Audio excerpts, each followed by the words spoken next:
പൊതുവെ മനുഷ്യന്മാരുടെ സ്വഭാവം എന്താണെന്ന് ചോദിച്ചാൽ അറിയാത്ത കാര്യങ്ങളെപ്പറ്റി അറിയുന്ന പോലെ വർത്തമാനം പറയുന്നുള്ളതാണ്.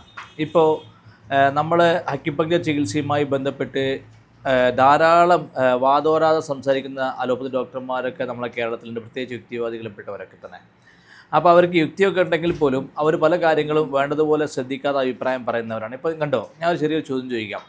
ഈ പേന ഞാനിവിടെ ഇങ്ങനെ വെച്ചാൽ നിൽക്കുമോ എന്ന് ചോദിച്ചാൽ നിങ്ങൾ എന്താ പറയുക? നിൽക്കില്ല, ഒരിക്കലും നിൽക്കാൻ സാധ്യതയില്ല. കണ്ടോ, ഈ പേന ഇങ്ങനെ വെച്ചാൽ ഒരിക്കലും നിൽക്കില്ല. പക്ഷേ ഈ പേന ഇവിടെ വെച്ചാൽ ഈ ഒരു സ്ഥലത്ത് വെച്ചാൽ നിൽക്കുമെന്ന് ചോദിച്ചാൽ നിങ്ങൾ എന്താ പറയുക? ഇല്ല എന്ന് നിങ്ങൾ പറയാൻ സാധ്യതയുണ്ട്. പക്ഷേ നിങ്ങൾ ശ്രദ്ധിക്കൂ, അത് നിൽക്കുന്ന കണ്ടില്ലേ? ഇപ്പോൾ അതവിടെ നിൽക്കില്ല എന്ന് നിങ്ങൾ അഭിപ്രായം പറഞ്ഞ എന്തിൻ്റെ അടിസ്ഥാനത്തിലാണ്? നിങ്ങളുടെ തോന്നലിൻ്റെ അടിസ്ഥാനത്തിലാണ്. നിങ്ങൾ അതിനെപ്പറ്റി കൃത്യമായി മനസ്സിലാക്കിയിട്ടില്ല. ഈ പേന ഇവിടെ നിൽക്കുമോ എന്ന് ചോദിച്ചാൽ നിങ്ങൾ ഇല്ലയെന്നാ പറയാം. ഞാൻ കൈവിട്ട താഴ്ത്തി വീഴുമെന്ന് പറയുമെങ്കിലും ഇത് താഴ്ത്തി വീഴില്ല. അതെന്തുകൊണ്ടാണെന്ന് ചോദിച്ചാൽ അത് കൃത്യമായ ഒരു കാന്തം അവിടെ വർക്ക് ചെയ്യുന്നുണ്ട്.